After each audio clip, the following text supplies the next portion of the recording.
kakati my point of view ku muvubuka ono eri bweti ng'omuvubuka omuto mu byobufuzi manya ayina ebigendererwa naye ng'omukulembeze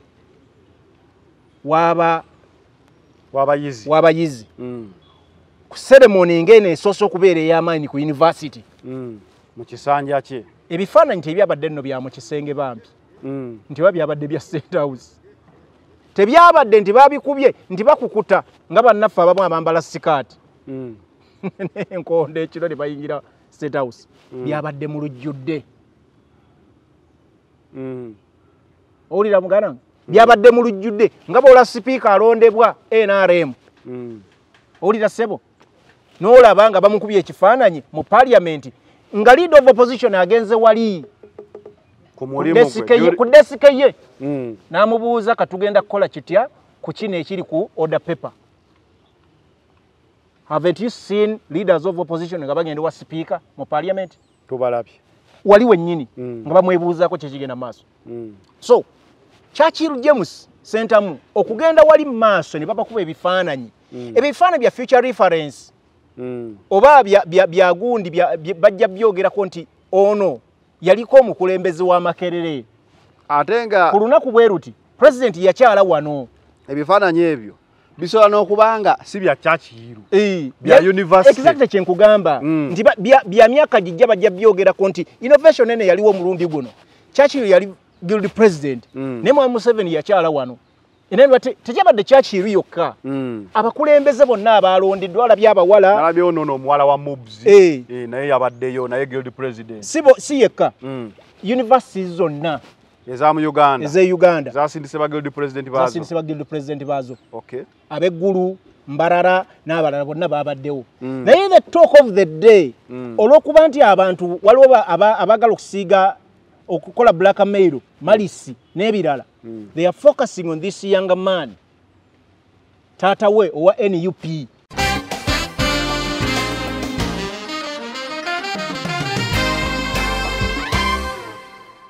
Churchill James Sentamu was in the line of duty era nga alina okumanya biki ebiteekeddwa ku lwa university abayizi abaamulonda basobole okuganyulwamu. So kyekifaananyi ekyo kati that is speaking from the point of knowledge tudde ku point of emotions exactly kuba kati ekizibu ekyasize okubeera wano kati tukubye torch point of knowledge omusajja yabadde ku mulimu gwe ng'akyazizza era ye nga kakyaza ba guild bonna ye yabadde alina okulinaana president nga host okitegeera kwali abagamba kale waba yamukyazizza lwaki teyayimiridde emabega naye gw'okyazizza nero abbi omutwalo nabbi emiliyoni bonna bababbi ne bwe yandiyimiridde emabega bandigambye omulaba we yeekweka ate yabaddeyo yabaddeyo eri emabega kakati kyova olaba nze nkugambye ebifaananyi byabadde bya misana tuku tugende ku line of emotions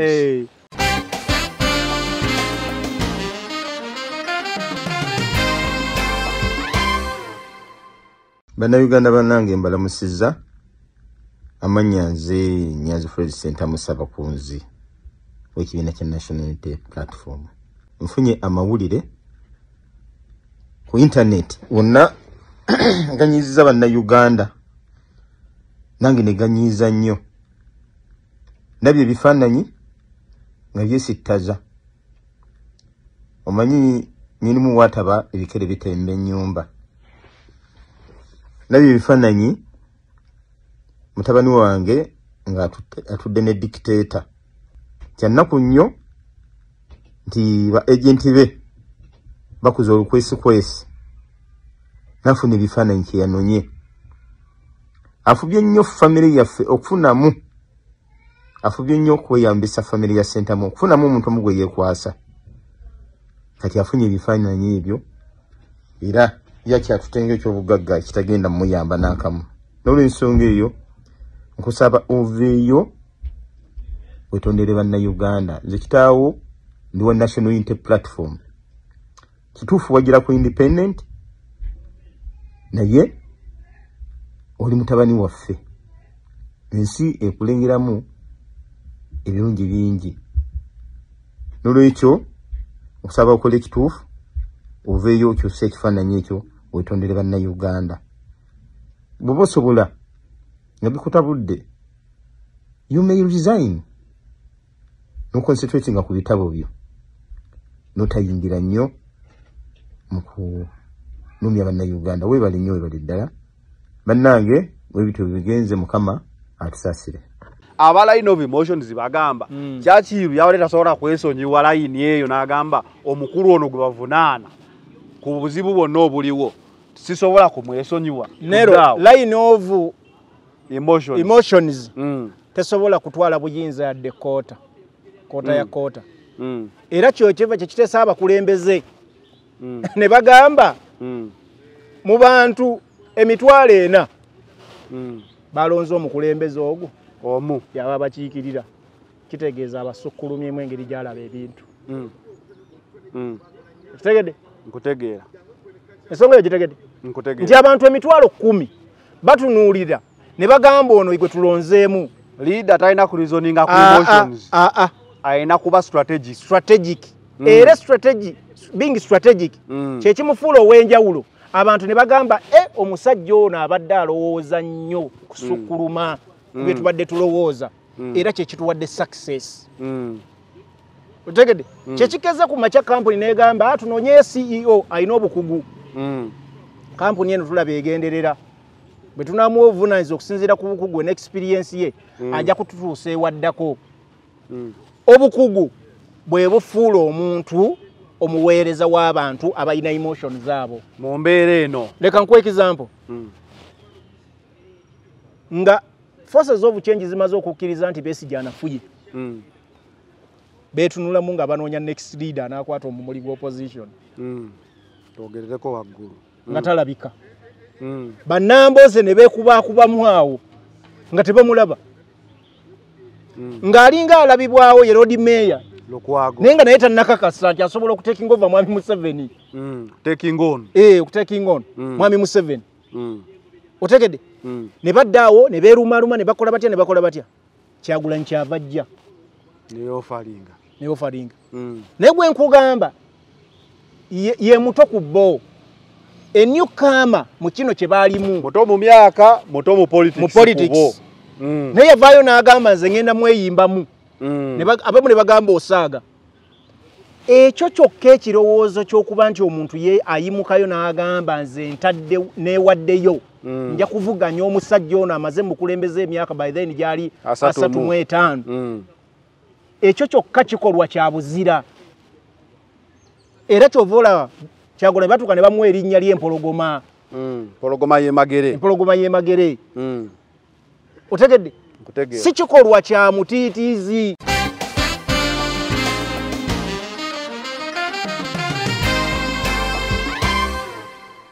the question of tolerance nga wano kye tunonnyola tubadde n'ekizibu mu struggle era nga bagamba kakino struggle kigirekawa there is some bit of radicalism nti kino kyensazeewo kyekyo kyakiirwa ekifaananyi kino kijira mu moment of tolerance ne line of duty is this a new beginning nti we tunaalabayo owa Nuupu omulala yenna n'ekifaananyi ne President Museveni naye nga tetunagenda eyo yonna kyakiirwa ali ku kyaleero gijjukidde Mickey Wine yesitula n'agenda ayimba mu kyaki ya Pastor Bujingo gijjukira eyo time yagenda ne gundi ne Levikson oluyimba le era ne bavaayo ne bagamba tosobola kugenda wa muntu avuma struggle yaffe nga gw'oli muganda wa atudumira mu struggle lero yagala kunzitira miguwa nze mbuuza kintu Mickey Wine was in the line of duty performing as an artist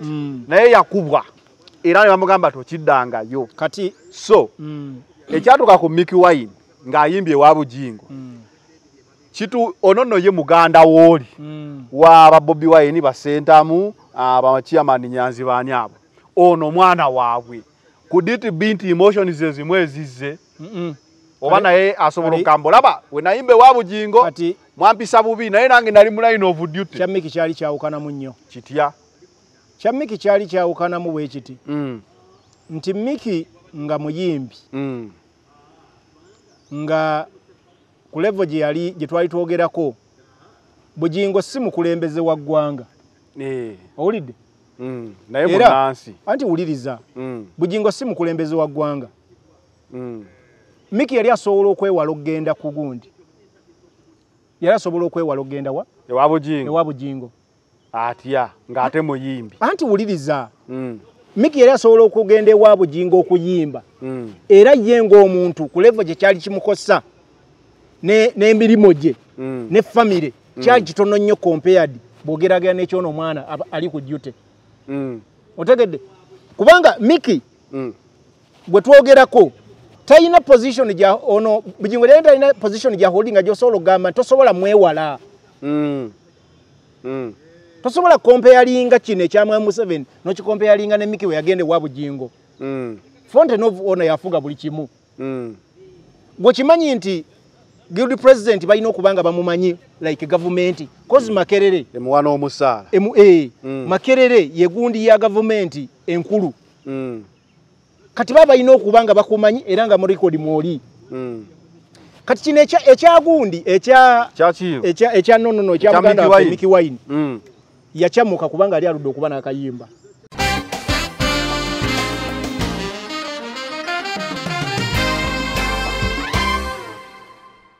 okusinziira ku Churchill Sentamu Churchill ojja mufiirako leero simufiirako mbuuza bibuuzo by'abantu njagala tukolera abantu okusinziira ku Churchill Sentamu okubeera nga yammibwa kaadi ya NUP waliwo ayinza okukiraba n'agamba naye okimanyi nti Churchill ono abakuweebwa kaadi bandigambye nti Kyagulanyi famire yagireese tufuge nga President Museveni agamba famire agijjuza mu bafuga kati ngezaako okudrawinga line Churchill is between a rock and a hard place nti ne waabanga alina capacity efuga bajja kumutira bagambe munupu kadi yagifunye kuba muganda wa mukulu oba mwana wa mukulu nti kisoboka okubanga ekyo kyajja mu kifaananyi ekyamulemesa kadi ono close call nga obululu obwo obumu bwabutunuulira mu eyo ango okumuvunaana okuba muganda woolyo manyi si kyangu nnyo okubeera ne family ey'amaanyi nga mulimu abantu ab'amaanyi and you outshadow them kakati nero era Bobi Wine alwanye nnyo to outshadow Chairman Nyanzi mu perspective mwoletedde ekintu ekyo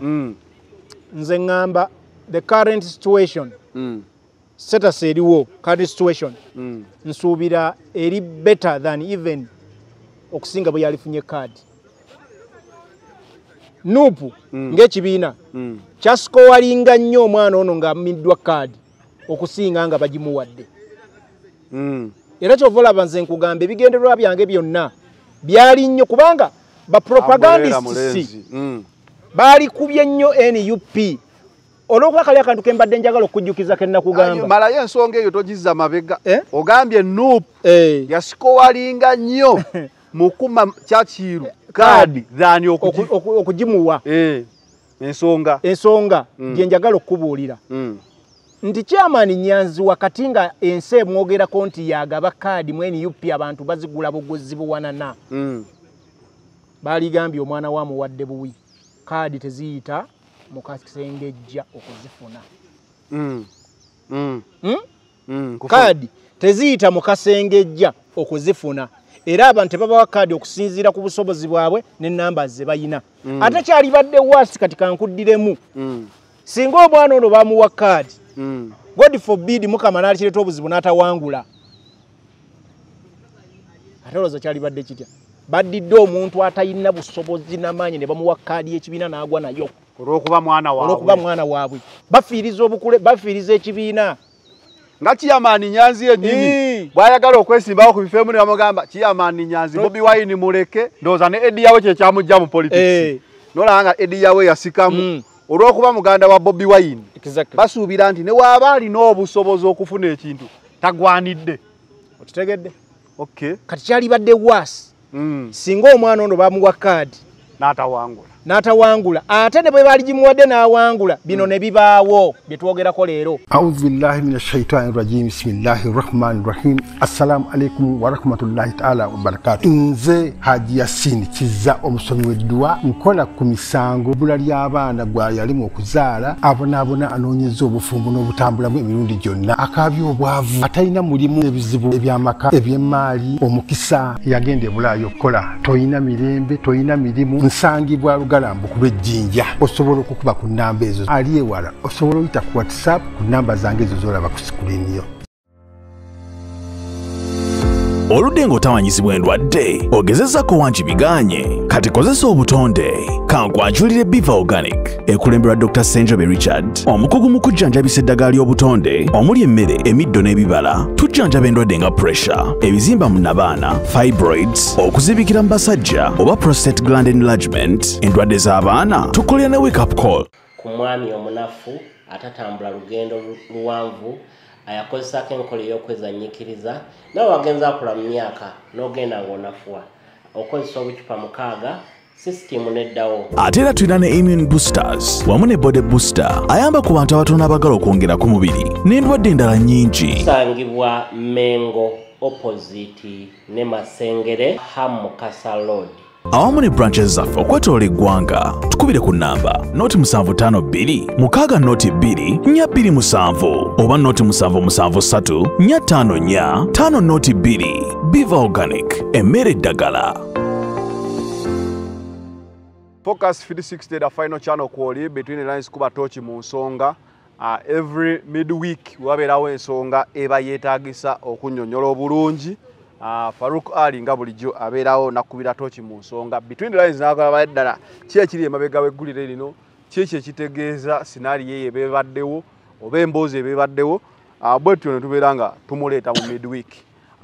Nga bulijjo tubatuusibwako Haji Asinikiza musomi wa dduwa gwe naine ebizibu ebyenjawulo osobola omukubirako ku namba y'essimu gy'olabawo wansi n'obeera ng'osobola okubeera ng'okwatagana naye abangi bagenzeeyo bikola naawe osobola okgendayo Haji Asinikiza oyo n'abeera ng'asobola okuyamba.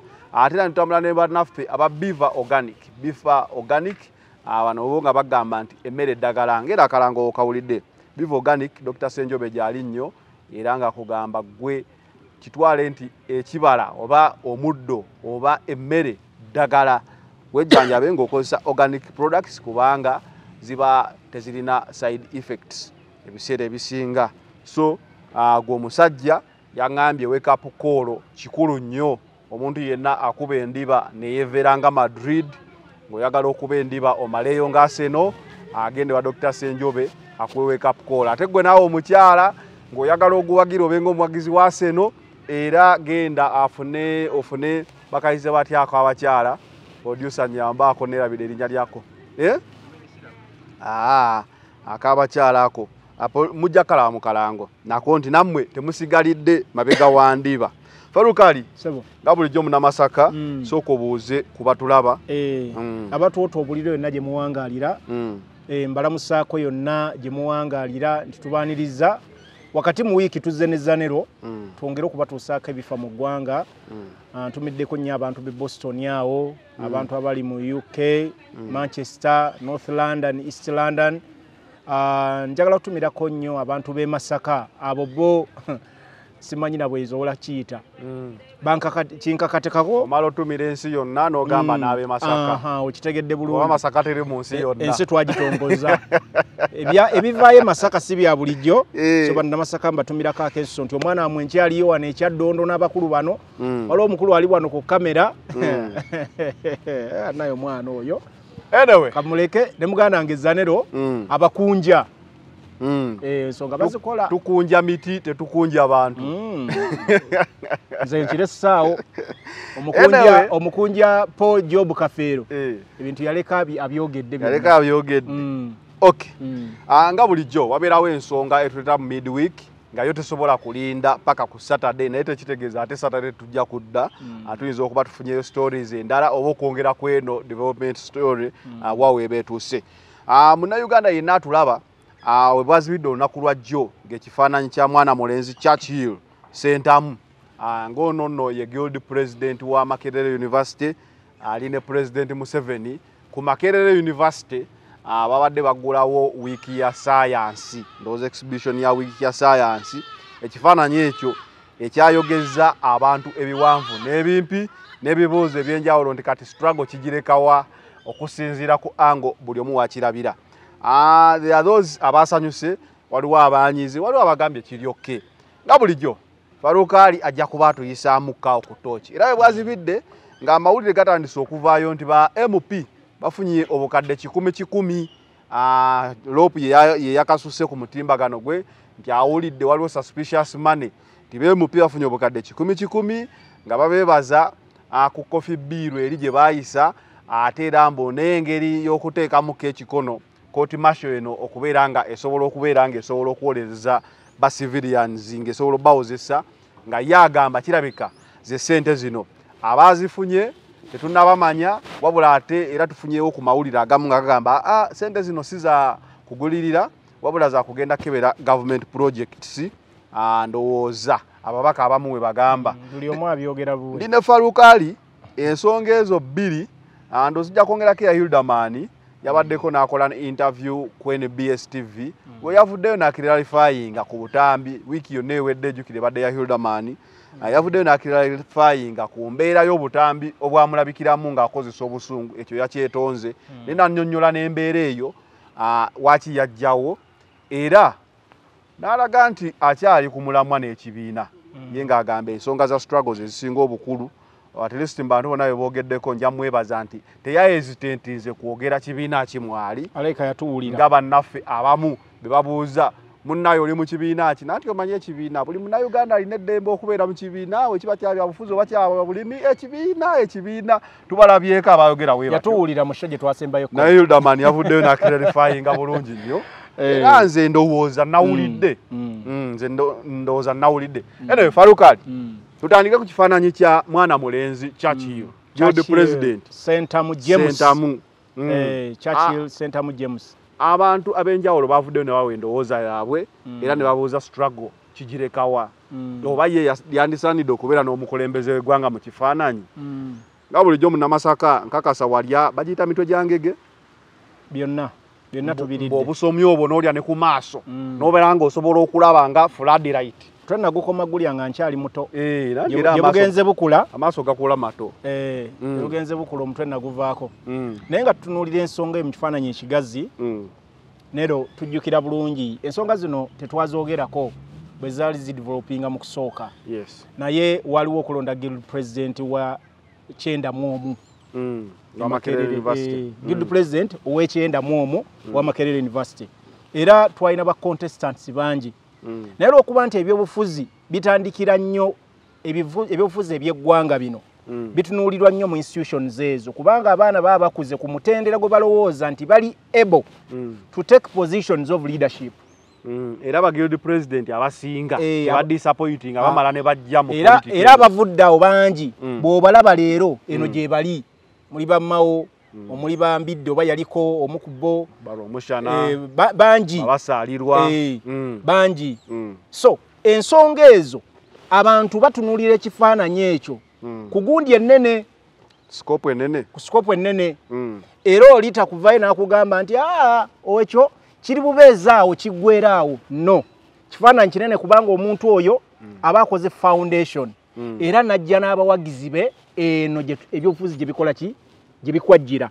so ebyobufuzi ebyokumanya bikulu ddala nti abakulembeze abalondebwa mu institutions zingezo newankubadde bakugamba institutions zino ziri nani partisan otegedde bw'oba ali badde ku university bakulaga institutions zino bwe baba bazannya ebyobufuzi biri nani partisan naye ku mbeera eriwo it has to be nani partisan ku mbeera eri enkadde naye bw'otunuulya current situation nero tosobola kujja byabufuzi bya institutions ennene ezennene n'ozijja ku byobufuzi ebya partisan because tulabyeko ng'ebyobufuzi biyingidde nnyo mu institutions zino n'otuuka n'okulaba ba vice chancellors nga nabo bayengeginga direct mu bukulembeze era abaana ne bava ne bagamba ffe twekalakaasa olw'obutali bumativu ku nsonga bweti ne bavaayo ne babakwata ne babasuspendinga ne babasiba so ebyobufuzi byajja institutions zino ennene ne biyingira kakati byayingira na bitya nti abaana abagala okukontestinga ku bukulembeze nga guild president batuuka ku level nga babalondera mu bibiina ebibiina ne bikeera ku makya ne binominatinga ba candidates era Churchill naye wajjira we twogerako leero James mutabani wa chairman Nyanzi yajja mu kamyufu nga ayagala kadi ya NUP kubanga of late NUP bw'ogitunuulira mu institutions zino ennene etekinze ovo obukulembeze almost bonna. Bw'otunuulira Mbalala, simanya wa, simanya Ggulu, Kyambogo, n'ewalala. Ne Makerere awo wennyini. Ani ono omulenzi ye Musiri? Musiri David. Naye yali guild president. Waffe ayagala okontesinga e Makindye West. Ewali Alan Sewanyana. So, tobibuusa maaso. So, NUP bwe yateekateeka. Kati kana akantu bannayuganda badde nako tebakamanyi naye njagala kababuulira. Kyali kitya. Because parties zitunulira who has numbers. Nga Secretary General bwe yagamba we NUP Rubongoya n'agamba nti abakulembeze bafuba okulaba nti ku ground bazirina. Ground ejja contributinga 50% mu kalulu okufuna card. Nga bwe wakiraba ekawempe ku Nalukoola. Kakati waliwo omwana ono yakontesinga ne Churchill mu kamyufu ka NUP. Amazima sente zaali zimuyitaba. Kati ye kye yakola yatikka basi yakozesa nkola ya NRM. Kosa nazitikka ne ziwera ne bavuga ne babayiwaawo bagenda okulaba ng'omukulu yalina numbers. Churchill bw'atyo bw'aluuzinga kadi ya NUP naye nga ku ground gyali. Kati bw'aluuzinga kadi banne group ye bamugamba nedda ssebo kana kale tujja cover because numbers tuzina tuzikoze. Era abaana ku ground batukkiriza what do we do? Ne bamugamba ssebo nedda. We have to stand the race. Race ne bagisigalamu era bagenda okumaliriza ng'awangudde. Era waliwo ebigambo bingi nnyo lwaki azzenga independent. Ng'ate yavuganyiza. Nga yavuganya ku bya kaadi. Mu kaadi. Kakati ekyo kya mirundi ebiri Nero. Tubeere realistic. Chairman Nyanzinga taata omulimu ogukola gwaliwo. Naye at some point omwana bw'amala okula n'agenda mu myaka 2+ olumu ayinza okuva mu control. Naye atuuka ng'asobola okuba n'ebigendererwa ebye n'abalala bakola ki batambula nabo. Era waliwo omuvubuka eyali owa vibe ennyeya eyaliidinga nga gundi z'oyo Nyanzi oba amulaba oyo omuvubuka. Waliwo akagundi njaka kubira abantu. Yalina kurunga y'amaanyi ddala. So endowooza yange omwana ono baamutuuza ne bayogera naye n'agaana era n'abakakasa nti he has numbers era ajja kuwangula ekifo kino. Kuba n'akamyufu ka Nuupu yakaliuzingawo ne close call bululunga 15-20. Narali bwe bwati. Naro. So era bino Nero si gwe gusoose. N'ekibiina ekiri mu buyinza ekya NRM kitwogerako leero lwakuba twagala nnyo kiwaako reference nga tudevelopinga ebyobufuzi bye twagala bifaanane. Naye osobola okulaba ekyali ekisolo nti eyafuna kaadi baamukuba hands down. Namanyi kye baakola? Bwe yamala okuwangula ekifo ky'omubaka wa parliament n'agenda ate ewabakama be aba NRM. Kakati Nero wano ewali ensonga ekinyuzi kyene ensonga wenjagala tukitunuulire nti no one nti enkola y'ekibiina amazima gali nti yagityoboola tukkiriza ekyakiiru era tukivumirira ku muntu yenna ate nga yalaga nti wa Nuupu okujja mu kamyufu. Exactly. Naye bw'omma ekyo mumaze okitegeera nti yatyoboola amateeka agafuga ekibiina naye nga mufunye wiini. What do? You bring this boy on board. Ne mwogerezegane kubanga amazima gali nti agenda ku leading institution esinga okuba ey'amaanyi mu Uganda. Abakulembeze awo kye bali balina okukola. Saagala basalira musango. I don't know, they must even have engaged him. Bayinza okuba bamwengaginga. Era bayinza okuba waliwo ebigenda mu maaso byinza byasimanyi ali. Naye nze ku ndowooza gye mmanyi kibiina kyamwengaginga era bali atipa. Kakati ekijja leero kye tuliko kye kiriwa ekyekifaananyi nti waabaddewo okutongoza Science Week ku University ne Innovation. Yes, Science and Innovation Week. Yes. Makerere. Era Makerere University kyenjagala abantu bategeere bulungi ne institutions endala ennene emirimu nga research n'ebirala bili funded by the government direct. Yes. Era sente ezo zifulumira mu financial year every year financial year Makerere buli mwaka of late ndoze eri mu 30 billion naye baani abaganyulwamu the country n'abaana abali mu faculties ez'enjawulo kitegera nero kutegeera kakati faculties ezo abaana baziganyulwamu ne balina obukulembeze obuli elected nero gwe ng'omukulembeze abakuwa obweyamo ne bakkiriza obakulembere kye basooka okwagala bakiyita accountability kye kitulwanya leero nsobola okuwa example jiwe NUP yakeera ku makya abantu ne bagironda bwe bagironda NUP negamba nti Mwami Museveni akalulu akatubbye ne tetujja kuziragera mu parliament lwaki nti waliwo abatwesize ne batuwa ebivunaanyizibwa bifo bya MPs what do we do tugende tulwanire wa ku floor of parliament ku floor tozira tubasakireyo tozira because bino bye tufunye olwaleero nero byowulira nti omusajja yabbye ebitaano nti sente zino ez'olubo bazibbye zino sima baziwadde ono ow'eddagala n'ebirala temusobola bimanya nga temuyina bakiise babarepresentinga nkufuna okitegedde kakati my point of view ku muvubuka ono eri bweti ng'omuvubuka omuto mu byobufuzi manya ayina ebigendererwa naye ng'omukulembeze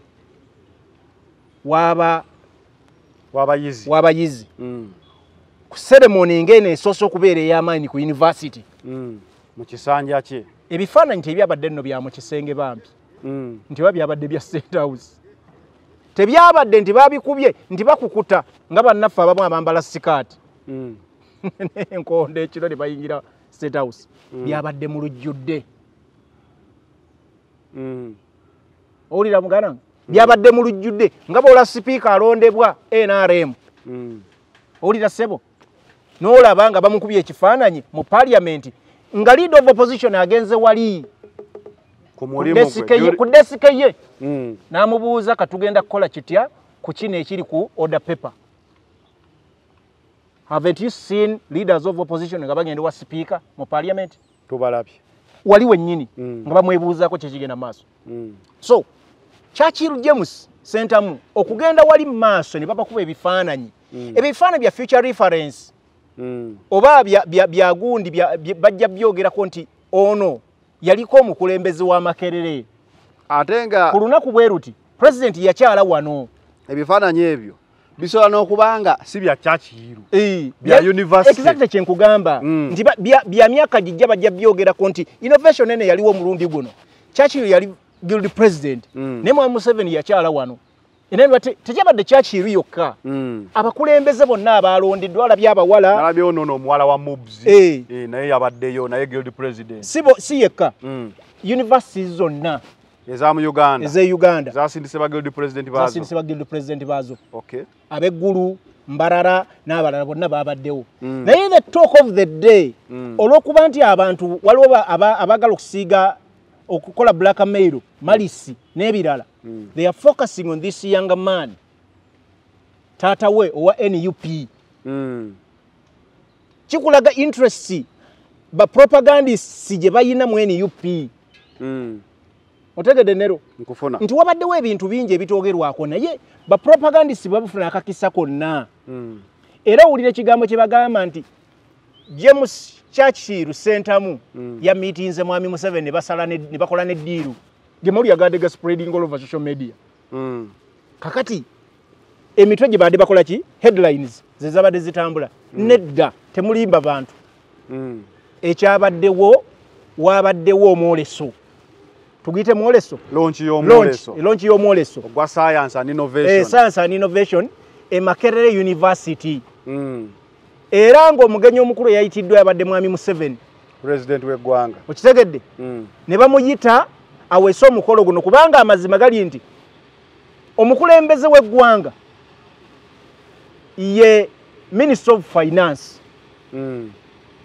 by law eteeka nga bwe ligamba kakati Makerere yeetaaga ssente zigenda okukola research era okutumbuula ebintu ebikoleddwa wano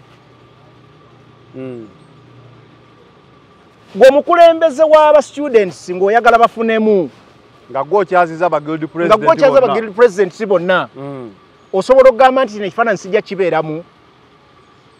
Are we using common sense? Tukozesa common sense awo oba abantu bakeera bukeeza oli n'anywa obuugi bwe najje nayimirira mu kamera n'ayagala okuteekawo by'ayagadde. So in short ogamba let's remove kale President Museveni kuba president and the president who would have been a president there oba Bobi Wine oba Besigye oba Honorable Mamabazi oba Norbert Mao nga ye president wa Uganda nga ze ku mukolo ogwa university singa obukulu mu gwanga mukulembeze wa university imagine eyakalondebwa nga gwe mukulembeze gwe guild president aliwe ekiseera ekyo. Would you step away from the photo moment? Look at that photo moment is not for the guild president, it is for the university and the president PPU ndowooza. Kakati ekyo bw'oba okimaze ennero era bannaffe bano balina ebigambo ebitambuzibwa waliwo ebintu by'olaba ng'amazima byogerwa obutamanya nti bannayuganda beeta n'obulimba n'okubuzaabuza osobola omubuuzaako gwe wali obaddeko ku university oyagala okwogerera ebintu bino ate naye nga tonaba kubuuza nti wali no kakati nero nyina ebigambo bye mbadde nkubuulira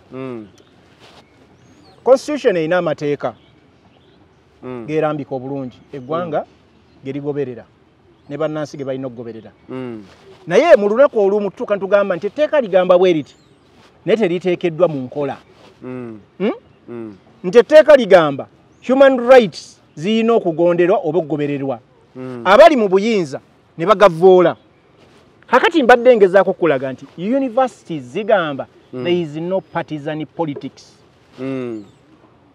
But the reality is the partisan politics jali universities and it hasn't started today. 100%. Norbert Mao was a guild president under UI Dindoza Jewava Gondi. Bambidde bonna. Bambidde basalirwa Jema ono Musiri David NUP n'abalala. Kakati ebyo tosobola bijjawo naye amazima gali nti kiri ekifaananyi ekyawamu etteeka ligamba there shouldn't be partisan what? Politics in universities. So if there is no partisan politics, can you spare yourself from having this photo with the current president? You can't. You can't. Kwa muteeka ligamba no what? No partisan politics. So kulw'obukulembeze obulungi leka nkubuulire njagala nnyo okugeza ebintu ebyabadde awo ne Parliament of the Republic of Uganda kubanga abantu kibasobola okulabirako amangu. Wabeerawo ze bayita budget committees obukiiko obw'enjawulo mu Parliament nga bakimanyi ababaka ba opposition nti be baagala tebijja kukolebwa olwa majority vote gye batayina nene bagamba naffe tujja kukola alternative budget nga bakimanyi bulungi government kyeyagala kyetayagala tejja kiteeka muki mu nkola naye olw'okuba constitution kyekola ki kyegamba demokrasiya kyakola ki kyagamba. So balaga bannansi ekifaananyi nti singa ffe tubadde wano twalikoze tuti era ne beetabamu ne ssente ne ziyita nero ntegedde kakati gwe tosobola keera ku makya n'ogamba nti ono muvubuka yakoze nnyo kivve okujja ne bakuba ebifaananyi ebyolujjudde ebitaabadde mu kisenge gwe bataayise mu State House nti babeeko ddiiru gye bakola ki. So ebifaananyi ebyazze njagala gezaako kunnyonnyola abatulaba ebifaananyi ebyazze bye twalabye ebya Churchill ne President Museveni there were photos taken in the line of duty.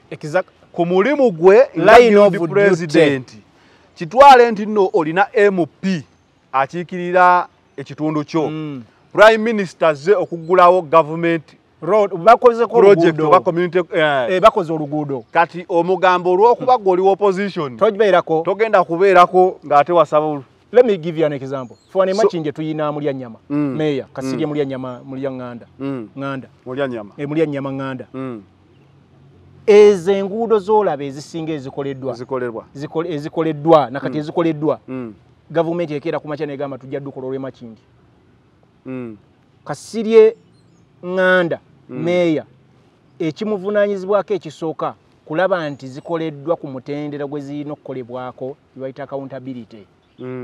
Alondoola emirimu gya gavumenti gikoleddwa. So kitwale nti meeya w'abano bagenda ottema evvunika erisooka okugulawo oluguudo okukolebwa.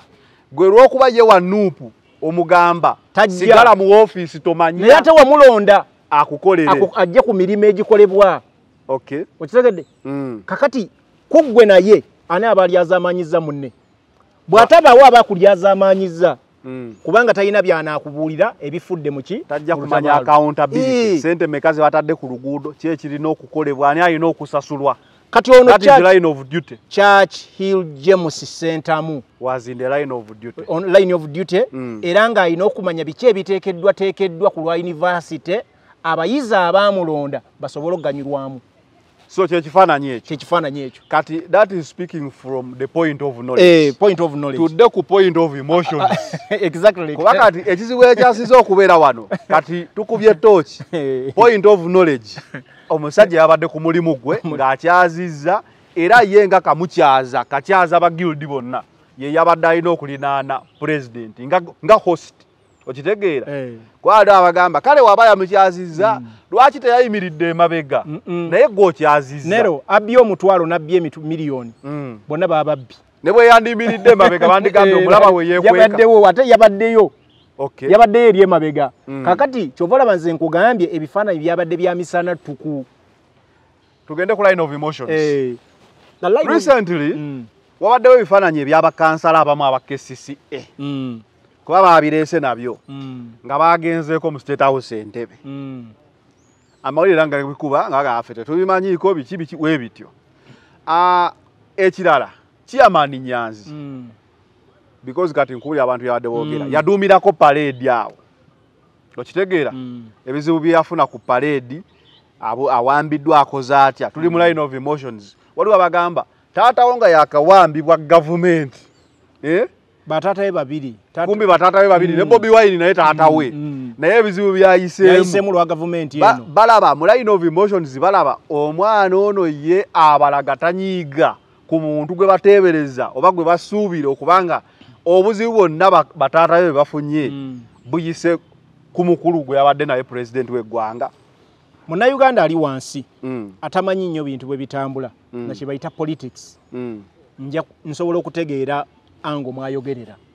Ne bino bye njagala omugamba leero ayongera okutegeera. Era gwe kitesawo mukutu gwe. Nero ekisooka mu byonna ebyobufuzi biyina emitendera gwe bitambulira. Waliwo statement wali ogibuliddeko nti omulabe wo bw'onona muwangula olina mubeera ku lusegere. Keep your enemies closer. 1 year so that you can watch their every move. Webale nnyo. Singa NUP yasembeza ba DP block omuli bannaffe bano abalya ssente ebitaano n'abalala singa tetwabategeera singa bakyatuliira munda singa NUP bakyagiriira munda era singa banatera ogisuula naye kye yakola yabawa obuyinza obuvunaanyizibwa wasobola batunuulira ne liisa ejjogi lino lyentera okwogerako n'abatunuulira kubanga yabawa kasenda bakuyita kasenda baguzi n'abateera ddala wali ewali ku ssogolero. Kati gw'otadde ku ssogolero atandika okufuna enki atandika okulowooza ku nkalamata n'agamba kanneesenereko ekikopo omulala n'ogamba ono talina kukuuma ki ku ssogolero. Kakati kitegeeza ki nti ebyobufuzi bye twogerako at some point we need to be part of the people abali mu kintu kyennyini tulina obbasemberera wali. Era kyova olaba nali nkugambako nero ne nkugamba Museveni ekisinza omuwanguza n'okubeera successful mu buyinza n'okuba nga atukulembedde biri ebintu nga bisatu. Ekisooka Mwami Museveni tabawala nnyo n'abalabe be. Abalabe be mpita abamuvuganya era abateekamu abantu omwo n'abawa ssente mwe bennyini mutandika okweyabya. Era ogenda okulaba ono bamuwadde ekyamirisa n'ogamba omusajja ono bulijjo agamba opposition ekitegeeza bulijjo atuliira munda. N'ogenda okulaba mawo abadde ayogera byagunda n'ogenda okulaba ono babaka bamwe akabalonda batandise okwogera ebirimi ono Babedi Bwanika simanya bano Bashiru bani ne mugamba twafadda.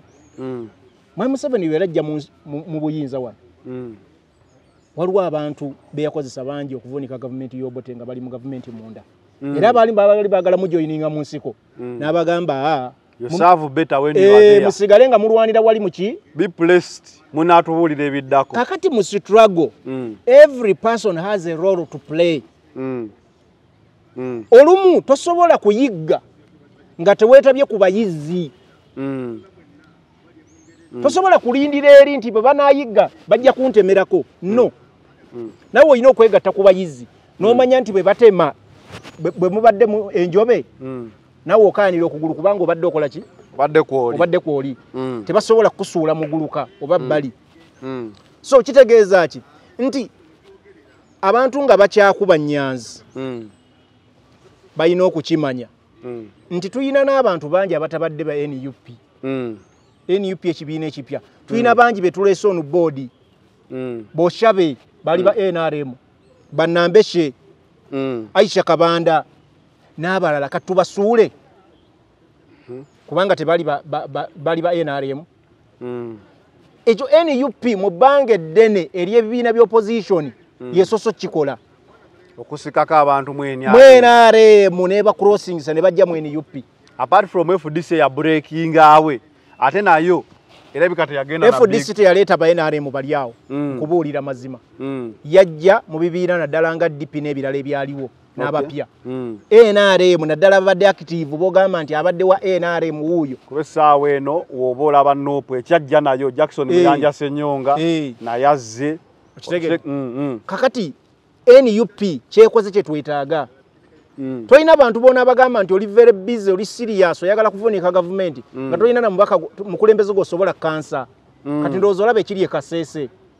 So we need people around there ku pivot point awo nti twetaaga okumanya abantu wali bayine emirimu gikolebwa gitya mu institutions nga nnene zino zetutagetinga ez'abavubuka abakulembeze betwesiga balina okubanga gye bali kubanga bw'ogamba nti toyagala abakulembeze batekinga responsibility obanga agamba nti ya NUP teyalisimbyeyo omuntu yenna nanti kati abantu agambye ku line of knowledge whatever happened was right ne tugamba tudde ku line of emotions omwana nga kitaawo yakawambibwa nga taata w'omuntu asiiba naye ayiggibwa mu ngeri emu oba endala atulugunyizibwa aba line of emotions bagamba kyakiiru yawale tasobola kwesonyiwa line eyo n'agamba omukulu ono gwe bavunaana ku buzibu bwonna obuliwo sisobola kumwesonyiwa. Nero line of emotions tesobola kutwala buyinza yadde koota ya koota era kyokyeva kyekiteesa abakulembeze ne bagamba mu bantu emitwalo ena balonze omukulembeze ogwo omu yaba bakiikirira kitegeeza abasukkulumyemu engeri gyalaba ebintu. Kitegedde? Nkutegeera. Ensonga eyo gitegedde? Nkutegeera. Nti abantu emitwalo 10 batunuulira ne bagamba ono gwe tulonzeemu. Leader talina ku reasoning ku emotions. Ayina kuba strategic. Era being strategic kye kimufuula ow'enjawulo. Abantu ne bagamba omusajja ono abadde alowooza nnyo kusukkuluma bye tubadde tulowooza era kye kituwadde success. Otegedde? Kye kikeze ku makya kampuni n'egamba tunoonye CEO alina obukugu. Kampuni eno tulaba egenderera. Bwe tunaamuwa obuvunaanyizibwa okusinziira ku bukugu n'experience ye ajja kututuusa ewaddako.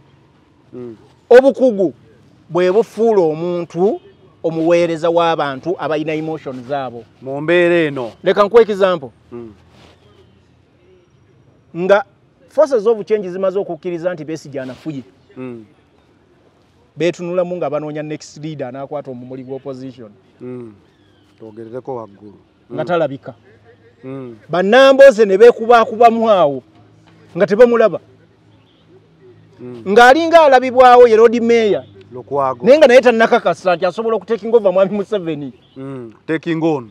Okutaking on. Mwami Museveni. Otegedde? Ne baddaawo ne beerumaluma ne bakola batya. Kyagulanyi kyava jja. Ne offering. Naye gwe nkugamba ye muto ku bo. A newcomer mu kino kye baalimu. Muto mu myaka, muto mu politics. Naye yavaayo n'agamba nze ngenda mweyimbamu. Abamu ne bagamba osaaga. ekyo kyokka ekirowoozo ky'okuba nti omuntu ye ayimukayo n'agamba nze ntadde neewaddeyo nja kuvuganya omusajja ono amaze mu kulembeza emyaka by then gyali 35 ekyo kyokka kikolwa kya buzira era kyova olaba Kyagulanyi batuuka ne bamuwa erinnya ly'empologoma empologoma y'emagere otegedde si kikolwa kya mutiitiizi gwani agamba nti ngenda kwenganga General Museveni mvuganye gokimanyi waliwo abaali bali mu kalulu nga Abedi Bwanika nga bamuvuganya dda tebaali tebavuganya baali bakola leka nkubulye tekiniki ya Mwami Museveni Mwami Museveni tekiniki ye ku ballot paper ayagala kubanga yasemba wansi ku ballot paper eyo yasemba wansi era bagamba God voted ready the old man with a heart asembayo wansi kakati Abedi Bwanika ajja ng'alina gw'ayagala okujjamu ebbanga lyonna jjukira Abedi era ebbanga lyonna yayagalanga kujjamu Dr. Kizza Besigye yasooka ku ballot paper Abedi teyavuganyanga yayagalanga abantu kubanga ku Besigye baligambye mugere mulonde Nambeji asooka ku ballot paper kali kajja kuba kanyuma asose wagulu wansi betwala so Abedi zirolo mu kwesimba kuba president emirundi ebiri kyali kyakuziyiza bantu batavotinga Kizza Besigye ku number 1 eya ballot paper okuba tochi musajja Besigye simulondangako naye yali asosa Besigye Kizza asosa Kizza Besigye nkugambye Besigye Kizza era Besigye kye kyasookanga kakati ye nga ayagala kujja kani omukulu kubanga akona ki number 1 kona number 1 nga kye bakola ku Kyagulanyi nabeera nga engeri yali Kyagulanyi Sentamu Robert kati awo buli owake yajja baleeta bangi baleeta abakke bangi abavuganya ebiseera ebyo kitegedde Abedi abatalinawo mugaso okay so Abedi anti yali amaze okulaba ebintu biganye n'ayingira eno yali akkiriza nti ebyokulembeze kati biganye kagenda alye ku mugaati so ku Kyagulanyi olaba Katumba oye bali bangi bali awo bakke bali bangi waliwo n'abasajja abaali abalokole bangi baleeterwa Kyalya Kalembe Kyalya baaliwe batyo kutegeera so kakati mu bintu bino siba mubala mapesa bo ne ballot paper bagibala tojja buziroga mugera bera ku ballot paper nayo ogibala ondobeerawa Museveni jabakyusa amanya wasoosayo weri nkubuulire kakati era katufuneyo omuntu ng'alina zedi zizinga kakati wuliriza kakati zaako omulaba n'akeera ku makye n'agamba ayagala kwesimbawo zaake bamulemesa olw'okuba ajja kukuba zedi bamulemesa paka bamutiisatiisa ne bamunoonya ne bamukola ki paka bwadduka ku Constitution Square agamba oleeta zizinga bijeemu enta zizinga za driga nga zedi erina okubeera wetu zaala omwana omutuma amanya agakasoosa naddabo zedi Museveni gyaleeta erinnya eddala ate yeja tumuhabulwa ku luno omuyita wa ate zedi oba okaggadde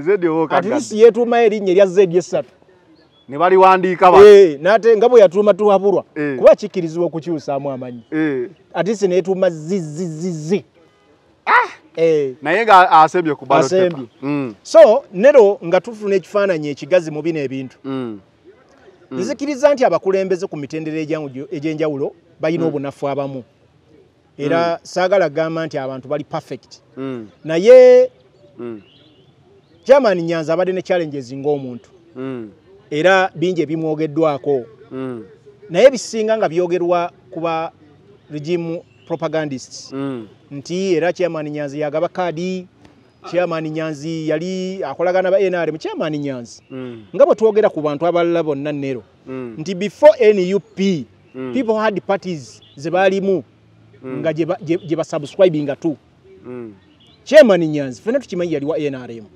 tetwagala kukijjawo na contestinga mbife ebyenjawulo era nerinnya Chairman yali jeyo yali Chairman ku NRM kaadi awe kamocha nenga bwe twogera abantu abanoola ba Oshabe nti yali wa NRM n'avaayo bwe twogera ku bannambeshe nti bali ba NRM n'avaayo bwe twogera ku Aisha Kabanda n'abalala bangi bwe twogera nti nga bw'olaba speaker nti waliwo FDC bwe twogera ku Mugenzi Jacob Oulanyah nti yali wa UPC n'avaayo n'abalala mama waffe ono w'Erubaga Joyce Sebugwawo FDC n'asala n'ayingira wali so abantu waliwo neyali n'ekibiina kye n'akisuulawo Betty Kamya Abedi Bwanika ekibiina kiri mu briefcase teyakisuulawo n'ayingira NUP so njagala tukkirize nti abantu obulamu bubaako ebuli ne bukyuka nga bwe watandika gwe ng'ovuga taxi leero ng'olina golofa ng'olina amaduuka wa gosolooza kankubuuze ensonga ya emotion eno tetunnagituuka bulungi ginkubira mu ttooki bulungi nga okusinziira nasomye comments ku bifaananyi ogamba bapropagandist be bakikola naye woogenda ku mutimbagano kuliko bangi abanuupu abavunaana Churchill okubeera mu kifaananyi lwa President Museveni naye ate nga bagamba taata we nanyini kunga yawe ate n'ekirala ekibuuzo kiri nti kyenjagala okubuuza Churchill yajjanga independent okitegeera kitegeeza yawangulanga independent etteeka ligamba ki omuntu aze mu kamyufu KNUP waliwo okuvunaana omuntu nga takyali wammwe ligamba ki kamyufu KNUP wojja ne weesimbawo ku independent nero ng'obadde mu kulwanira kaadi mu byobufuzi tunoonya numbers ebigambo bino njagala bikubuulira kati leero nga siina side nga ndi ku Newton olunaku lwaleero olulaba singa NUP egamba bwe weetaba mu kalulu ng'ozze ku independent oba tokyali wa kibiina naye era baalekawo n'omuwaatwa nti omuntu asobola okuddamu n'asaba buto ne bamutunulamu ne bamukkiriza omanyi lwaki omuwaatwa ogulekebwawo kyoba onnyinyonnyola omuwaatwa ogulekebwawo gutya Luuswa Luwemba singa yakeera ku makya nga bamumye kaadi najja ku independent nawangula akalulu ke Kawempe North yali North Kawempe North singa kati atetera bulungi n'NUP singa Luuswa Luwemba yaddayo dda ku kitebe kya NUP singa atetera na kibiina era kitegeeza ki bw'abanga singa Luuswa Luwemba yali royo eri ekibiina nakikonjagala okanotinge bw'aba singa yali royo eri ekibiina kuba omuntu basobola omugaana basobola omugaana omuwa kaadi najja ku independent n'awangula nga numbers azewulya ku ground ninga ekibiina kyakola ki akyagala so omuwaatwa guli bagulekawo kubanga tewali kibiina kitaagala muntu alina numbers nero otegedde kyekiri kye mbadde nkugamba nti today omwana ono yakola ensobi najja ku independent kye nasoose okugamba nti yali brand esooka kubanga ekibiina kirina bwe kikola ki bwe kigamba naye due to the fact nti yawangula ekifo kya guild president Makerere singa bamuleeta down ki on board kyenkugambye kyesimanyi nti kiyinza okuba weekiri nero bontegedde nkuwulira naye tosobola kunenya chairman Nyanzi ekikolwa kye bali mu kwogerako kya bifaananyi kye twannyonnyodde dda mu kusooka tebannagambako nti ono omwana si wa NUP owulidde nanti abe NUP abalala abalabikiddeko mu bifaananyi ne President Museveni ebibatuuseeko birabye nga bali ludda wa on duty olina okubuuza olabikidde mu kifaananyi naye ng'oliwa obadde wa have you been on duty ebifaananyi twabirabako sipiika ne bazaake n'ebiranga babibakubye mu parliament ate nga waliwo n'obuzibu ebiseera ebizaake yali amaze okukyankana ne sipiika but they were on duty bw'okuba ekifaananyi ng'abantu bali mu parliament tekyewuunyisa nalabako Aisha Kabanda of late yali naani awo mu parliament nga basisinkana oba yali Nabbanja Nambooze ne Nabbanja bifaananyi ebyayita biri recent nga Nambooze alina byamugamba nkugereza on duty nkulaze leader of opposition ng'aliire speaker kati abanuupu abavunaana omwana ono basinziira ku ground kibutamanya gye basinziirako kemekerera ku mutima kiki short of knowledge oba is it the style of Nuupu politics? Nero Nuupu bw'oyogera ku style of Nuupu politics Nuupu ina abakulembeze. Nuupu abakulembeze beeyina era balaga ebyobufuzi buyina okutambula. Naye tosobola kujjako bawagizi oba bannayuganda abasiikinga change ne kye balowooza. Bannayuganda abasiikinga change balowooza nti buli muntu asiikinga change talina kwetaba wali Mwami Museveni. Ye emotions. The emotions ze twogedde. Buli omuntu alowooza nti ayagala change talina kwetaba wantu wonna ne Mwami Museveni. Ate wuliriza Nero. Kakati ffe abaali baagala eggwanga era abaagala eggwanga nga twagala litereere. Ffe twali tusaba dialogue. Owulidde Nero? Twali tusaba dialogue nga twagala Mwami Museveni ayite ba stakeholders bonna. Tuddemu eggwanga tuluzzeeyo nga bwe lirina okutambula. Tudde tunyweze constitution, tukole amateeka amapya. Ebintu byonna biddewo bitereere nga birina okutereera. Mwami Museveni akere ku makyagambe nze mmaze okwesimbawo abantu balonde omukulembeze gwe bakola ki? Bwe baagala. Gye bayita dialogue. Kakati ebitwagala ne kati bw'ogamba era ekyalemesa dialogue kuba nti Mwami Museveni yebigendererwa bye byaggulirira bannabyabufuzi kusigala nga atembeeta ebigendererwa bye ne famire ye. Ekyo kyokka kye kyatulemesa ffe abaali baagala eggwanga likyuke mu eyembere ya dialogue. Era every concerned citizen yali ayagala eggwanga lino ligende bugenzi mu dialogue. Kitegere. So tosobola kugenda mu dialogue ngate Mwami Museveni tali involved yafuze eggwanga myaka 10 ameka? Ana. Kitegedde. So byebyo bye tulimu. Era kyovola abakalulu kaagana nga tugamba bakatubye NUP nega Mwami Museveni tayagala dialogue. Kati mu 2026 tugende mu protest vote. Apologist wakwata ekifaananyi kya Churchill Sentamu ba propagandist sabo bwe bakikwata n'abamu abali nze saagala ogambe kino ekintu kya propagandist bokka nonkugambe olaba talina n'abamu abali ku Nuupu ne bakwata ekifaananyi kino ne bagamba ono ye wa mu nju ya Kyagulanyi mwana gwakugamba protest gaali naki naye ye nga mutabani waabwe ye tali mu bya gaali. Ekibuuzo. This is a tough question to answer, my friend. No, there's nothing tough. There is everything tough. Anti wuliriza. Nze wandeeta wano kuba ndeetanga mukugu. Era nkuleetanga mukugu. Singa oyina boolonderera eyo. Kakati wuliriza ebintu bino era njagala bikuddamu. Nyina ekigambo kye njogerako wano buli lunaku. Mu struggle oba mu kukyusa obuyinza. Nzizeemu n'enkyogera kati kankikaatirize. Everyone has a role to play. Buli muntu alina omulimo gwe ogw'okukola. Bw'oba tolina bukugu busavinga ku level ya MP teweetabaamu. Kyobola bwe twali wano ku the final channel nagamba Nalukola was the best candidate. Ne nkugamba abalala basobola okugenda ku bifo ebyowansi bagira beeteekateeka bagende nga bagattako paka banaatuuka ntula abalimu embavu. Kakati Churchill nga guild president ku level gy'aliko naye emirimu gyasobola otugattako mirala. Okitegedde? Bwe tuba tunoonya omuntu aturepresentinga nga mu parliament tugamba leader of opposition Joel Ssenyonyi agende ku front wali. Ebya accountability tugamba Mwanga Kivumbi tuyambeko mu finance. Ba food soldiers abanagaba amazzi mu lutalo lwa Museveni waliwo n'abantu abali bafumba emmere. Kati nga balina ne ku level baba kuza paka ku madala ga general. Mwalimu n'ababbi. Abali balete emmere. Nga sente ziremeddwa n'okujja ne bagenda ne babba banka. Amama Mbabazi yali avujjirira government mu byenfuna. Era ne mu nsiko yete yaliyo. Nekimujjako kuba nti yali part of the struggle. Waliwo abakuuma abaana. Janet Museveni yakuuma abaana baligenda Sweden Ameria gye yali ali. Ekyo kyokka ekyokumanya nti abaana abo bali safe. Kikuwa obwongo obutereevu obugamba nti kangende nnwane. Kati n'oyo yali part of the struggle.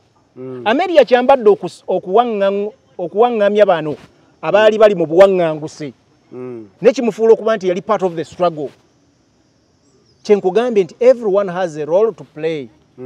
So togamba nti ffenna tujja kufuuka ba foot soldiers ku front. No. Nange Faruku Ali bwe nzija wano ku the final channel.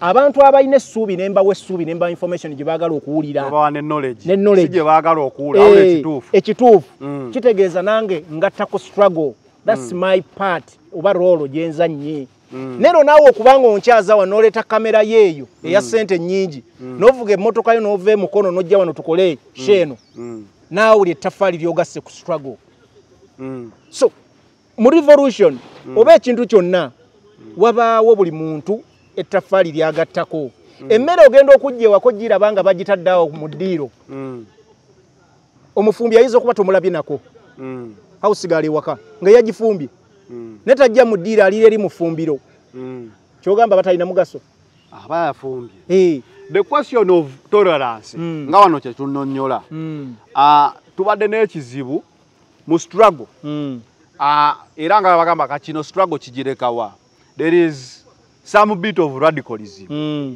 nti kino kyensazeewo kyekyo kyakiirwa ekifaananyi kino kigira mu moment of tolerance ne line of duty is this a new beginning nti we tunalabayo owa nuupu omulala yenna n'ekifaananyi ne President Museveni naye kati tunagenda eyo yonna kyakiirwa ali ku kyaleero zijjukidde Mickey Wine yesitula n'agenda ayimba mu kyaki ya Pastor Bujingo gijjukira eyo time yagenda ne gundi ne Levikson oluyimba era ne bavaayo ne bagamba tosobola kugenda wa muntu avuma struggle yaffe nga gw'oli muganda wa atudumira mu struggle lero yagala kunzitira miguwa nze mbuuza kintu Mickey Wine was in the line of duty performing as an artist naye yakubwa era ne bamugamba tokiddangayo kati so ekyatuka ku Mickey Wine ng'ayimbye wa Bujingo kitu onono ye muganda woli wa Bobi Wine basentamu ba chairman Nyanzi banyabo ono mwana waabwe kuditi binti emotions zimwe zize oba naye asobola okukamba olaba we nayimbe wa Bujingo kati mwampisa bubi naye nange nali mu line of duty Kyamiki kyali kyawukanamu nnyo kitya Kyamiki kyali kyawukanamu bwe kiti nti Mickey nga muyimbi nga ku level gye twali twogerako Bujingo si mukulembeze wa ggwanga owulidde naye munansi anti wuliriza Bujingo si mukulembeze wa ggwanga Mickey yali asobola okwewala okugenda ku gundi yali asobola okwewala okugenda ewa Bujingo atya ng'ate muyimbi anti wuliriza Mickey yali asobola okugenda ewa Bujingo okuyimba era ye ng'omuntu ku level gye kyali kimukosa n'emirimu gye ne famire kyali kitono nnyo compared bw'ogeragera n'ekyono omwana ali ku duty otegedde kubanga Mickey gwe twogerako talina position gya ono Bujingo yali talina position gya holdinga gy'osobola okugamba tosobola mwewala tosobola comparinga kino ekyamwa Museveni n'okikomparinga ne Mickey we yagende wa Bujingo Fountain of Honor yafuga buli kimu gwe kimanyi nti guild president balina okubanga bamumanyi like government cause Makerere emuwana omusaala Makerere ye gundi ya government enkulu kati baba balina okubanga bakumanyi era nga mu record mwoli kati kino ekyagundi ekya nono ekya muganda wa Mickey Wine yakyamuka kubanga ali aludde okuba n'akayimba ngayagala kutapingako mu numbers ennyingi ezaali wadde wa Bujingo yakikosa kukyamuka yakyamuka ngayagala kutapingako mu bavubuka bano abaaliwo Levikson ndowooza n'amusudia n'amugala tugende tukole tuyiseemu naye era ku level gy'olaba gye twogerako kati imagine ono sina munnabyabufuzi talina waali nti yeetabye wano mu byobufuzi neera bamuyisaamu Mickey Wine kitegedde naye ekya Mickey Wine kitegeerekeka abantu oli omuntu ayina agira ku emotions kyo kyali kitegeerekeka wa emotions awo nsobola muwagiramu wano ku Mickey Wine ku kyakiiru tomuwagira ku kyakiiru yalindemuko wa emotions agira zisigaza era tujja munnyonnyola nnyo nti omwana ono olw'obukulembeze bwe yafunye tumwetaaga nnyo okumanya ebigenda mu maaso ku University y'e Makerere kubanga waliwo ssente zaffe ez'omuwa omusolo nnyingi era tuzze twogera misana ttuku nga tugamba Makerere singa eri wala nnyo naye wenyigiddwawo bwe bayita obubbi obw'enkukunala Musenero yagulawo ssebaawo emmese ya $8 million awo musendero we yagulira emmese za milioni 8 bagende bazikoleko research n'ebirala so awaliwo sente zaffe nyingi nnyo ate ebyobu yigirize bigatta nnyo ku nkulaakulana y'eggwanga eno se tetusobola just kugamba nti bigende muwawa bigende bityo nga tewali muntu waffe atukiikiridde wagambye olwaleero ndi wakkutira miguwa era ojja kunzita naye nange newaddeyo weewaddeyo kufaagana nayo kyani nze nkolera abantu era ebibuuzo bye babuuza era nange abantu kwe nnyimiridde oli yagambye wabanga guild president Churchill ani akutumye abantu abali ku social media gundi Gashumba yakutumye oba ebibuuzo nabisomye nze sireeta bintu oba Bugingo yakutumye sebo ulize ekibuuzo bagambye nga guild president ki opposition alinayo ekifaananyi ne president Museveni kuba tujja kukkiriza nti bonna abazzeeko be tulabyeko yabadde president ngaani akirina nga guild president oyinza muddamu otya saagala kiwaako nnyo bujulizi sikiinaako bujulizi bwankomeredde naye ndi sure bw'abanga Mwami Museveni era akyaddeko Makerere for any activity eri ku level almost ng'eno guild president yenna aba yali part of it bw'aba yali abaddeko Makerere any function ngeri ku level ngeno cause eno gundi si ya muzannyo gye twogerako eno function yabadde y'amaanyi nnyo ezimu ku z'ebyafaayo Makerere kakati gwe bw'ogamba nti ogirabanga ey'okusaaga n'okulembeza just bifaananyi sigamba gwe oli atulaba n'okulembeza bifaananyi nga togoberedde the cause the essence of this awo omulamu oba ogusudde koze bifaananyi naye omulimu omunene guliwa mu kwogera ku ssente zaffe bilioni 3 plus eziri wano Makerere mu research n'ebirala kati gwe tozitunuulidde oli mu kulowooza bifaananyi bino ebikubiddwa Mwami Museveni ne James Churchill no omwana ono omulimu omukulu ogumuteekeddwa gwamulonzezza okulaba nga afollowinga ssente ziri emirimu egikolebwa ku university gye tulaba abakulembeze abaana violation of human rights babakwata ne babasiba mu mitwe ebitategeerekeka tebabakkiriza kwetaba mu bye balina kwetabamu ssente ze babawa ezo facilitation ezo oziwulira waliwo abaana batuuka n'okufa enjala waliwo omwana yafa enjala twamuwulira kati ebyo byonna bikwata ku baana direct so abaana bagenda okulonda omukulembeze nga balabye ajja mu bulungi kye baagala akole so si bintu just bya bifaananyi na byangoye nga bye mwalabye okusinzira ewalaze nti naye suuti gye nayambaddeyo wagirabye yo suuti twagirabye najyambadde suuti eno naye miguwa gikyajja Churchill okusinzira Churchill gye badde ayambadde eno juzi nga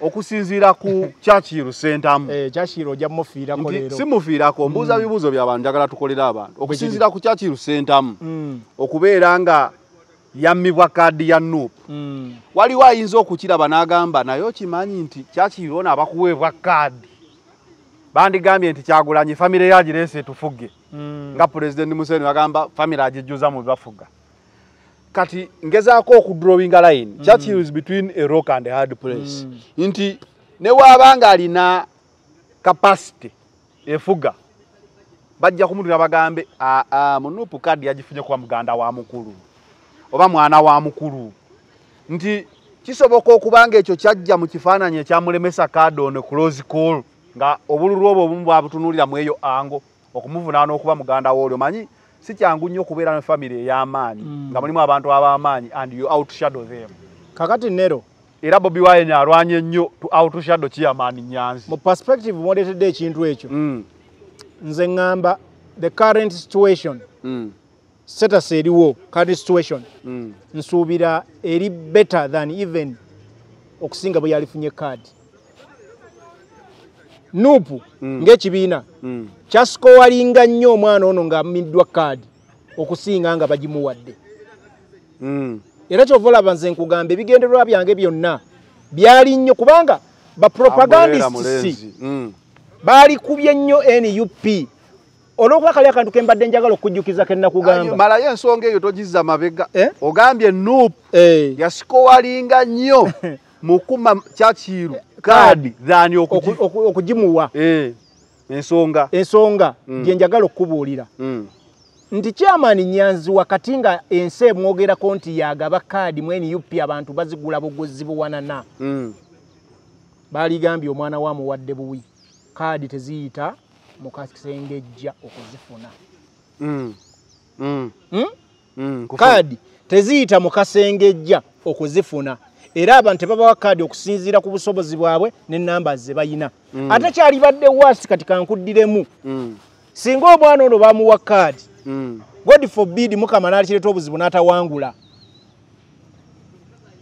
ate olowooza kyali badde kitya baddidde omuntu atalina busobozi n'amaanyi ne bamuwa kaadi y'ekibiina n'agwa nayo olw'okuba mwana waabwe bafiiriza obukule bafiiriza ekibiina nga Chairman Nyanzi yennyini bw'ayagala okwesimbawo ku bifo ne bamugamba Chairman Nyanzi Bobi Wine muleke ndowooza ne Eddie Yawe kye kyamujja mu politics nolaba nga Eddie Yawe yasikamu olw'okuba muganda wa Bobi Wine basuubira nti ne waaba alina obusobozi okufuna ekintu tagwanidde okitegedde okay kati kyali badde wasi singa omwana ono bamuwa kaadi n'atawangula ate ne bwe baali gimuwadde n'awangula bino ne bibaawo bye twogerako leero ate singa kati batuli bubi olaba mwogerako saawa zino nga teyajjira ku kaadi y'NUP ng'ejja ku independent naye kati ekimukubwa kiri eki mutabani w'omukulembeze w'ekibiina naye kati singa bamukuba bingi yajjira ku kaadi y'NUP bagimuwa buwi mutabani wa Nyanzi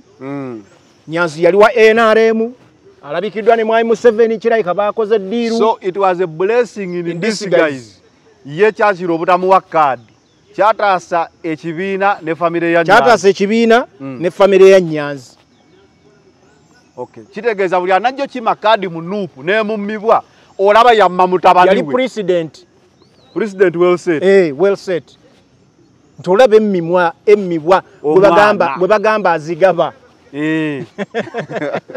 omwana gwe bagamba nti azigaba kati president yateekebwawo era abantu njagala bagitegeere ekitegeeza mweno yonna embeera tusooke twebaze Churchill okubeera nti is a formidable leader exactly ndi ne taata we yamumma kaadi ye nga potential agiwulira he went ahead and contested and won ekitegedde era kyekirinya enkugambye nti ebibiina birekawo emuwaatu ogwo byagulekawo nti amazima muyinza okuba preliminaries temwazikola bulungi ate ne muluzinga candidate omulungi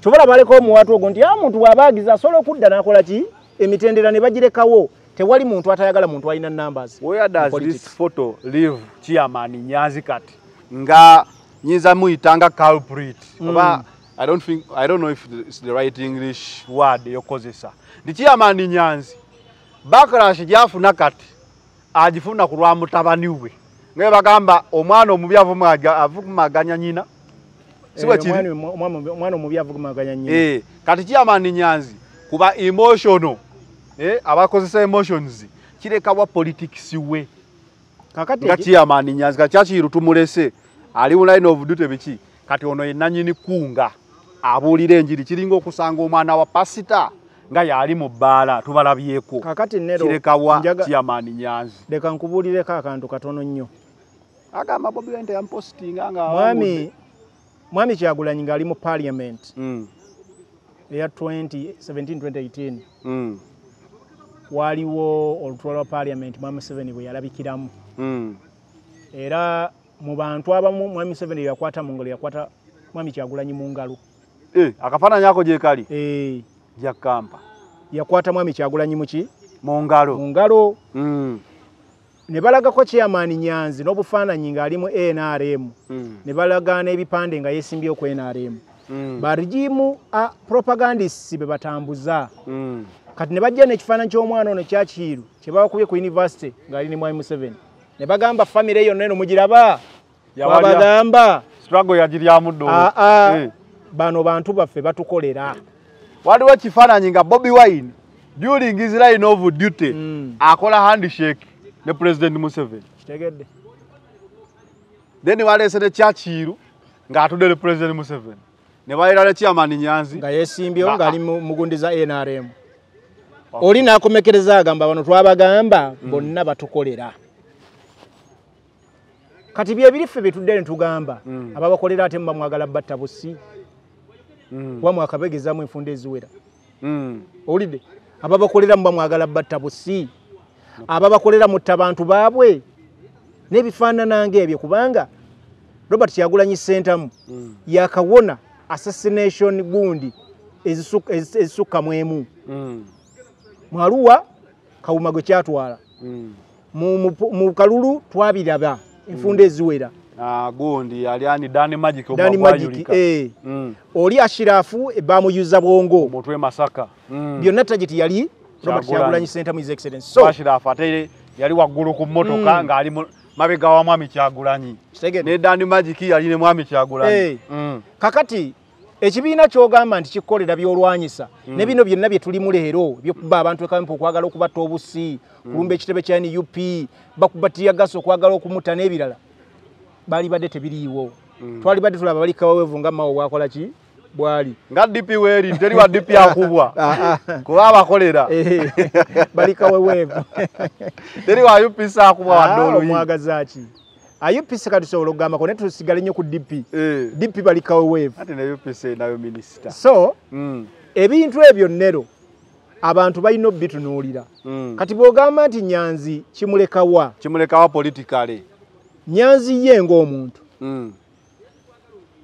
bino byenkugamba kati ffe betwogera bye bitegeeza abantu ekituufu ne bannaye kyekigenda mu maaso nnero assalamu alaikum warahmatullahi wabarakatuh mbadde nkugamba bino ebigenda mu maaso bye twogerako Nyanzi bye bimutaasa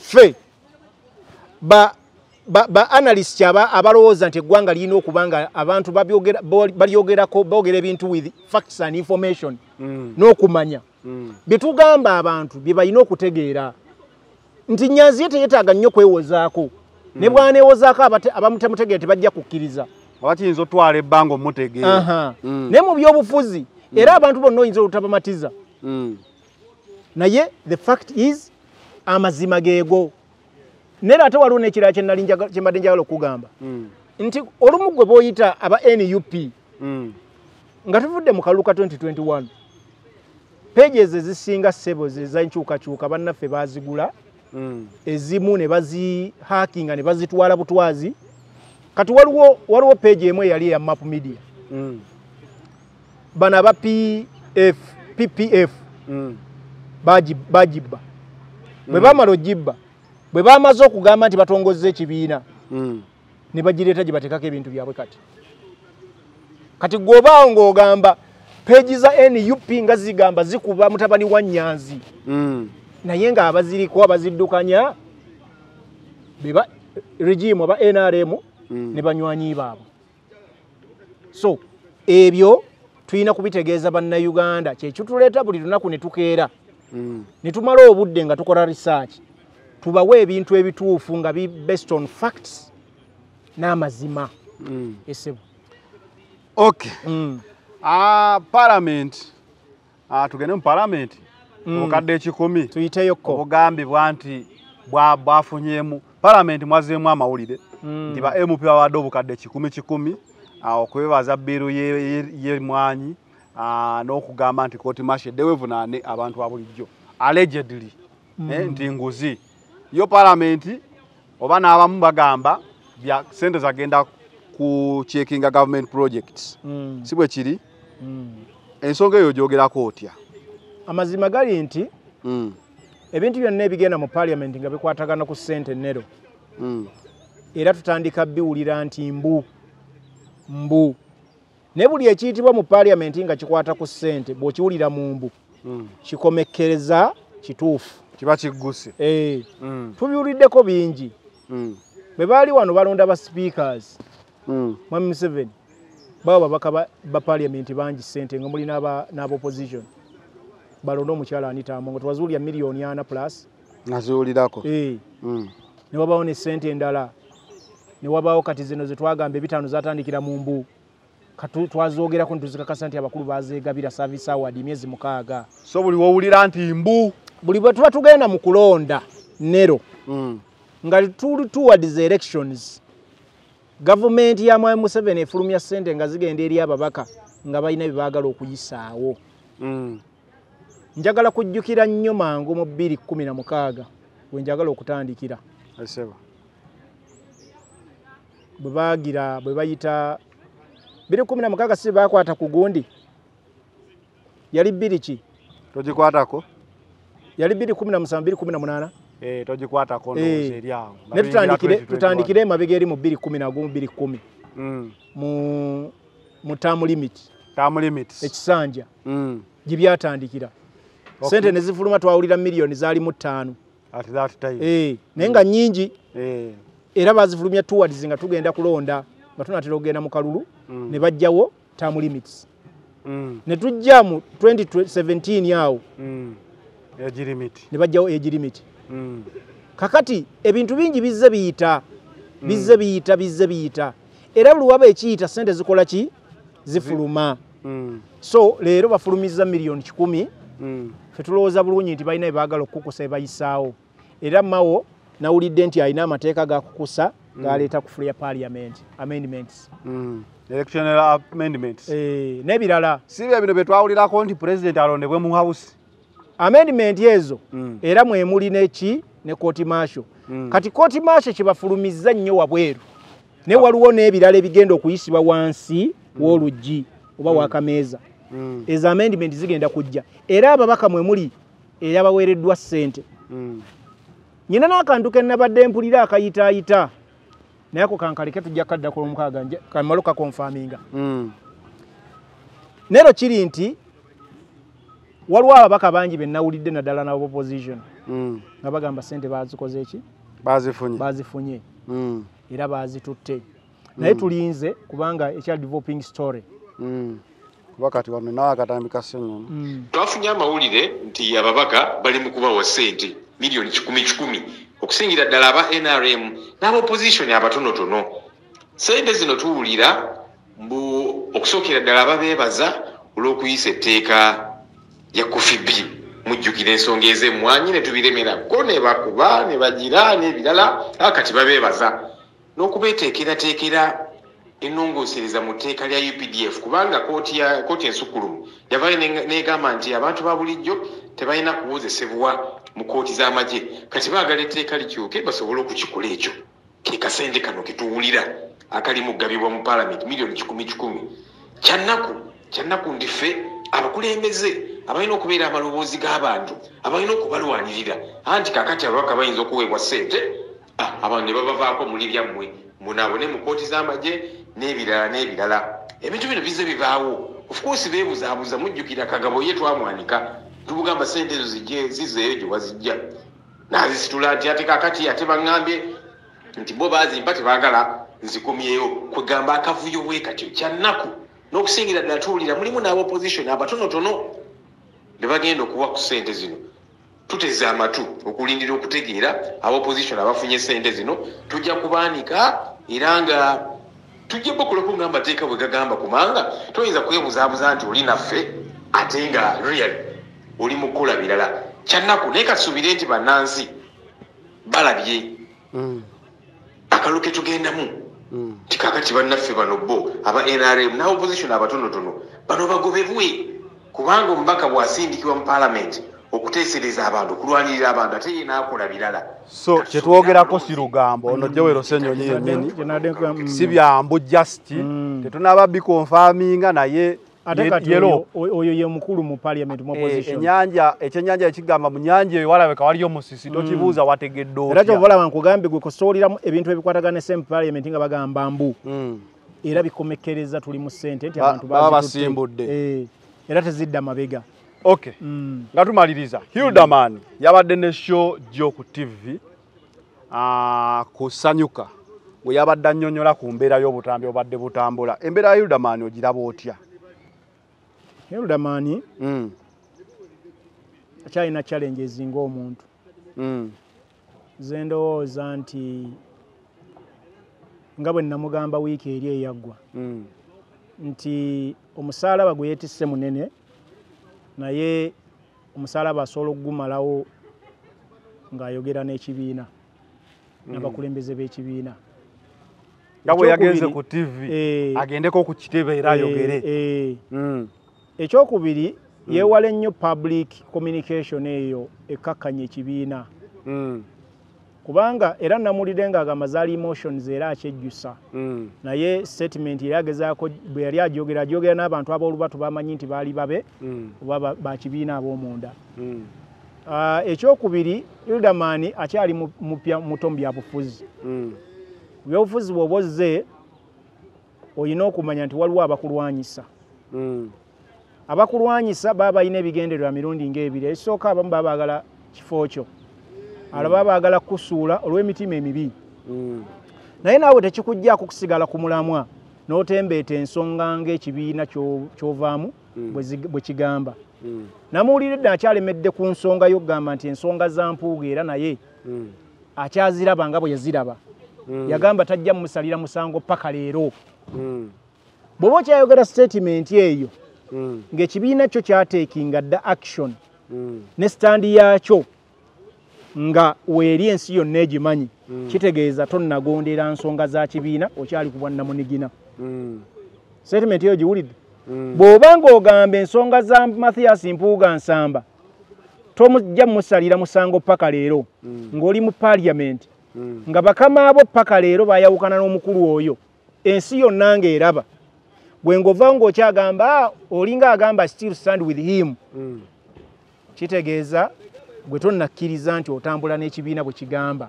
ebigambo bye biri contradictory ebigambo bikubagana bw'ogamba nti okkiririza mu kibiina era ojja kugondera enkola y'ekibiina naye ng'ate ebimu olinga akiwakanya kitegeeza Hilderman okyalina intentions nga bw'owulira be nnakugambye bano ono w'entebe bamuyita Kakembo ayita mwami Kyagulanyi pulezidenti wange naye ng'ebigambo byayogera ate bikuba pulezidenti we gwagamba gwayita pulezidenti era biwakanye n'enkola y'ekibiina kitegeeza weyita kyotali ono omweyisa pulezidenti we olw'okuba oyagala abantu bakulabe nti olinga wa kibiina naye ng'amazima yawukana dda n'enkola y'ekibiina so Hilderman alina okutereera mu layini alage wa waagwa bw'aba agamba nti wa NUP ebintu byonna ebisalibwawo obukulembeze bwa NUP byalina okwogera eri society bw'aba ebigambo ebyo tabiyimirirako ebyobukulembeze bw'ekibiina ne NUP bwegamba aba afuuse bwannamunigina era tuba tukakasa nti alina ebigendererwa ebirala ebitali bituufu simanyi oba eno ensonga onoojogerako oba nedda ensonga ya Fiiki Gaza tumuleke bwe tunamwogera ku lw'omukaaga tutegeere because waliwo bagamba comedy balina kye bazimba kiki tujja muyisaamu ku lw'omukaaga tumaze okutegeera ensonga yennyini gyeggwera kuba gyo bamutadde ate ne baddamu ne bamukwata ne tulaba nga gwe bakutte musanyufu bamutadde ne baddamu ne bamukwata so awo wetuli anyway bitulina zikuba toki mu nsonga olunaku olwaleero midweek tetera kuba mpanvu nnyo kuba ensonga eba eguddewo nga twagala tugiyiseemu mugitegeere mu budde so wetwe tubadde ne munnamasaka nga bulijjo Haji Yasini Kizza musomi wa dduwa gwe we nalina ebizibu ebyenjawulo mukubireko akusomere ku dduwa bangi bagamba bikola era bafunyeemu ate na Biva Organic Dr. Senjobe ye musawo ng'akozesa ddagala lya butonde akugamba nti emmere eddagala so buli bulwadde bwonna bw'olina embeera yonna ekutawaanya eba teyajja just nga kibwatukira sometimes emmere gy'olya eba ekulwaza olumu osobola okugendayo n'omwebuuzaako nti emmere ogamba emmere eddagala mponye ntya kino ekintawaanya so yeyo Dr. Senjobe owa Biva Organic asangibwa wali Mengo ng'era akalango kawulidde Zanero Farukali we out